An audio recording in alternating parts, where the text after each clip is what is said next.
Thank you, choir. That was beautiful. Hear now the word of God. Psalm 91. You who live in the shelter of the Most High, who abide in the shadow of the Almighty, will say to the Lord, my refuge and my fortress, my God in whom I trust. For he will deliver you from the snare of the fowler and from the deadly pestilence. He will cover you with his pinions, and under his wings you will find refuge. His faithfulness is like a shield and a buckler. You will not fear the terror of the night, or the arrow that flies by day, or the pestilence that stalks in the darkness, or the destruction that wastes at noonday. 1,000 may fall at your side, 10,000 at your right hand, but it will not come near you. You will only look with your eyes and see the punishment of the wicked. Because you have made the Lord your refuge, the Most High your dwelling place, no evil shall befall you, no scourge come near your tent. For he will command his angels concerning you to guard you in all your ways. On their hands they will bear you up, so that you will not dash your foot against a stone. You will tread on the lion and the adder, the young lion and the serpent you will trample under your foot. Those who love me, I will deliver. I will protect those who know my name. When they call to me, I will answer them. I will be with them in trouble. I will rescue them and honor them. With long life, I will satisfy them and show them my salvation. Here ends the reading. Those are beautiful words in that psalm, words that roll off the tongue with ease. They paint pictures of safety and peace and of rest. But before we let ourselves rest too quickly in these words, let's pause and tell the truth. We live in a world where it's very hard to trust any kind of refuge. I think each of us here knows what it is to be afraid. We know what it is to suffer. We know what it is to worry about our families and our communities, about the future of our world. We live in a time when fear comes at us from every direction. Some of those fears are personal, the unexpected diagnosis, the bills piling up on the kitchen table, the worry for a child who is struggling, or even the late night drive home when we see blue lights in the rearview mirror. These fears are global. There's wars and there's storms and fires and climate change. Some of the fears are communal. Schools wondering how to keep children safe from violence, families struggling with addiction, communities fractured by divisions that seem to appear every year. Fear comes in the night, whispering to us when we cannot sleep, and it comes in the day with arrows that fly straight to our heart, like a pestilence or destruction that wastes at noonday.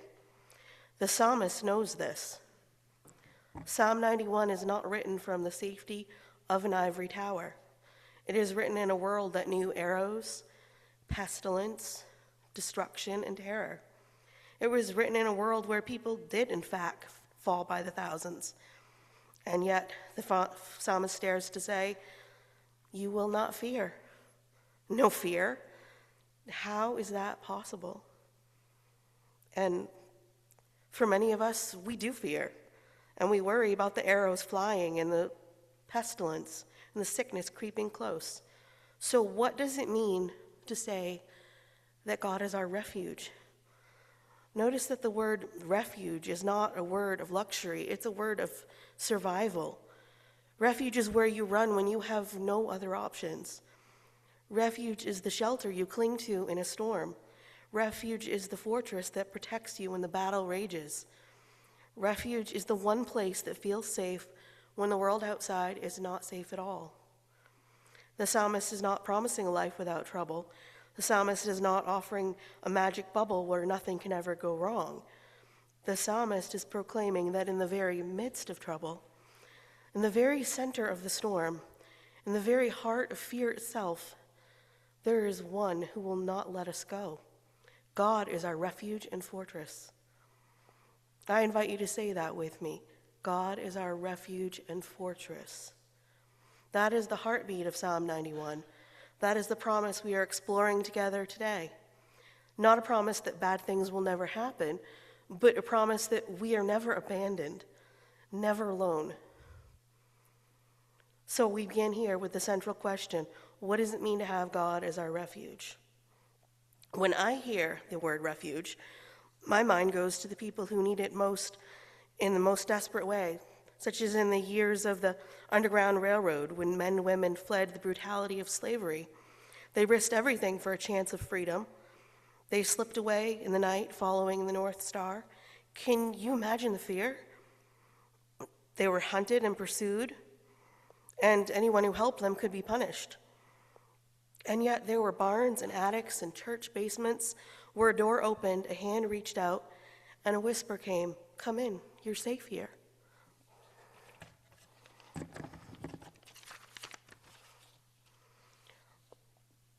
The hiding place for them was more than a shelter. It was a salvation. It was a fortress. It was hope.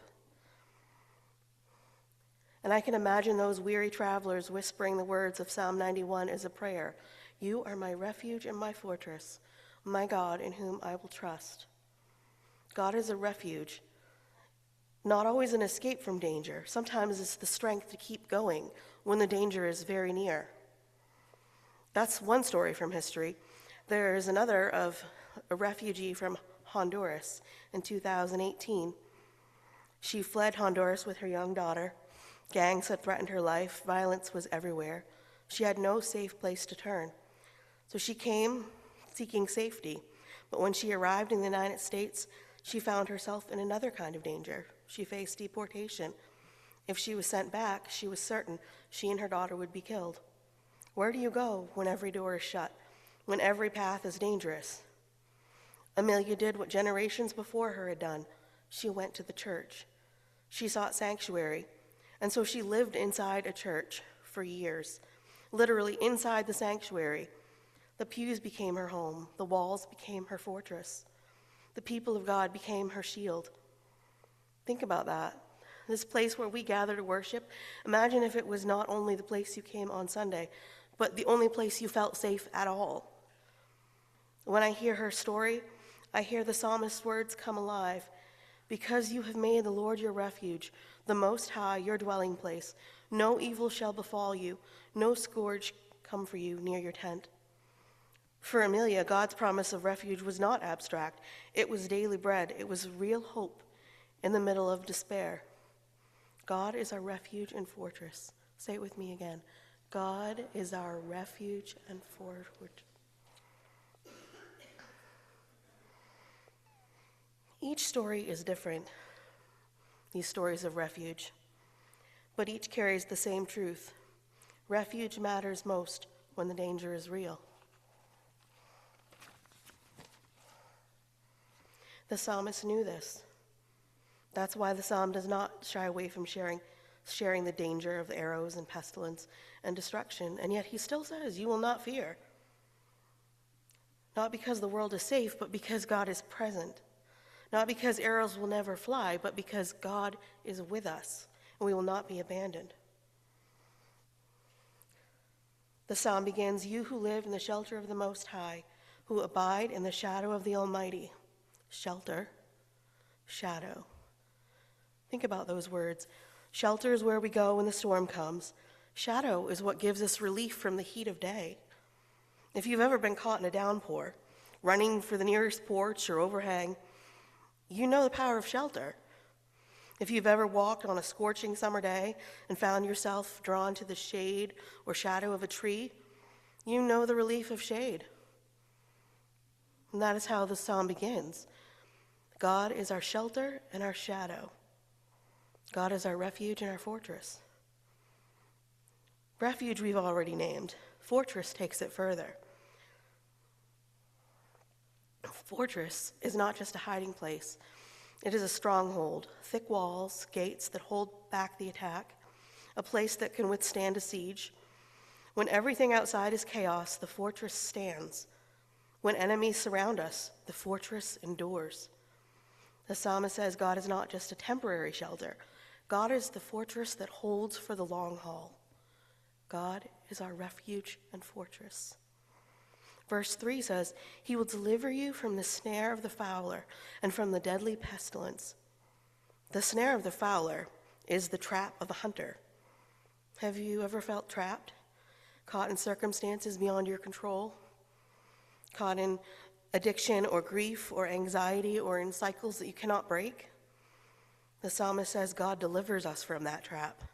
God is the one who sees what we cannot see, who breaks what we cannot break. And not just from traps, from pestilence too, from the unseen threats that creep in the dark, from what stalks when we are not looking. This is not a promise that we'll never get sick or struggle. It is a promise that the traps do not get the final word. God is our refuge and fortress. Verse 4, He will cover you with His pinions. Under His wings you will find refuge. His faithfulness is a shield and buckler. Here the imagery shifts from fortress to bird, from stone walls to feathers. Have you ever seen a mother bird shelter her chicks under her wings? She gathers them in, and she shields them from predators. She warms them in the cold. She protects them with her very body. That is how the psalmist imagines God, not just stone walls and heavy gates, but tender wings, protective arms. For those who feel fragile, for those who feel small, this is good news. We are gathered, we are held, we are protected, not by our strength, but by God's love. God is our refuge and fortress.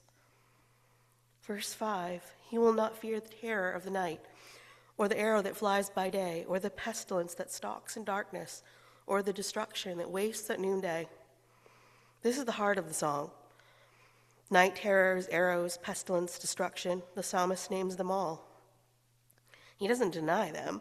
He names them and still says, You will not fear, not because the terrors vanish, but because God is greater. God is stronger. God is our refuge and our fortress. 1,000 may fall at your side, verse 7, but it will not come near you. This verse is hard because we know people do fall. We've lost loved ones. We have seen suffering. But remember, the psalmist is speaking in poetry, not statistics. The meaning is that not that nothing bad will ever happen to us, but that God's care is stronger than the numbers, that even when the world is falling apart, God is still with us. Even when others fall, we're not abandoned. Even when trouble surrounds, God is still our dwelling place. God is our refuge and fortress.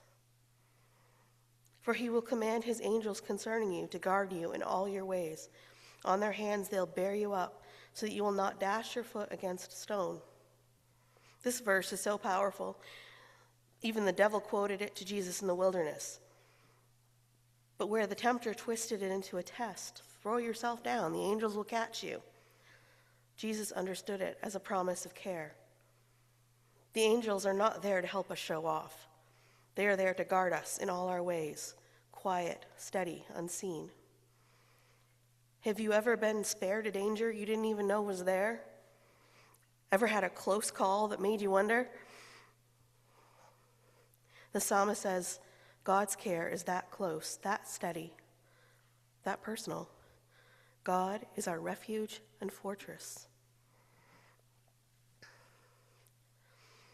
Finally, the psalm ends with God's own voice. Those who love me, I will deliver. I will protect those who know my name. When they call me, I will answer them. I will be with them in trouble. I will rescue them and honor them. With long life, I will satisfy them and show them my salvation. God is our refuge and fortress.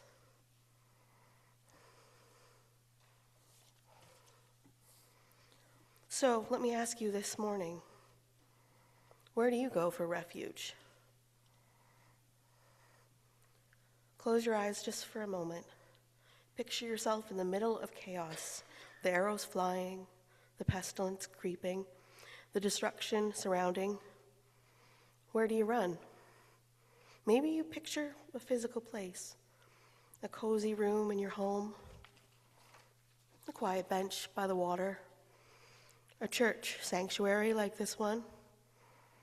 Maybe you picture a person, a parent's embrace, a friend's listening ear, a partner's steady presence. Maybe you picture God directly, arms wrapping around you, wings covering you, a fortress wall standing strong around you. Hold that image in your heart. That is what it means to dwell in the shelter of the Most High. That is what it means to say, God is our refuge and our fortress. And here's the next step. If God is our refuge, then we, as God's people, are called to become refuge for others. We saw the stories, the barns and the basements of the Underground Railroad, the churches that opened their doors to immigrants like Amelia, places where people have huddled together, communities that have helped each other. Refuge is not only something we receive, it's something we embody. What would it look like for us as a church to be a refuge? For children who long for safety and belonging, or a refuge for neighbors who carry heavy burdens, or for strangers who cross our path, for one another when we see the arrows flying. When we feed the hungry, welcome the stranger, pray for the hurting, or care for the broken, we are the wings of God. We are the shadow of the Almighty. We are the fortress that shelters. So I leave you with the same central question we began with. What does it mean for you to have God as your refuge? Maybe it means trusting God in a season of illness. Maybe it means leaning on God's strength in a season of grief. Maybe it means remembering God's presence in a season of fear. Or maybe it means offering refuge to someone else, becoming God's shadow, God's wings, God's shelter for them. This is not about surviving, it's about trusting. It's about proclaiming that even in a dangerous world, we are not alone.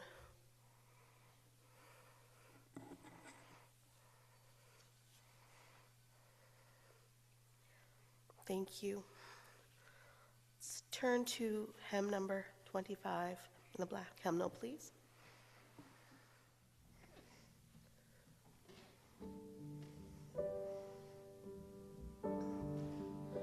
Under your wings, may I find my rest beneath your shield.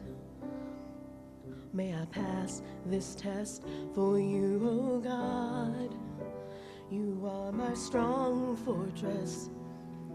You'll be with me when trouble comes.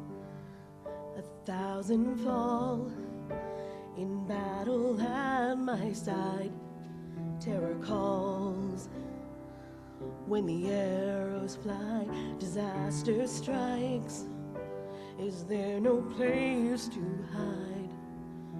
You'll be with me when trouble comes, and we'll not fear the terror in the night. Will not fear, will not fear. And if I run, I'm running to your side. I'll run to the shadow, the shelter of your wings. When the storm is raging all around, in your love My safety will be found. No snare, no plague, no darkness can confound.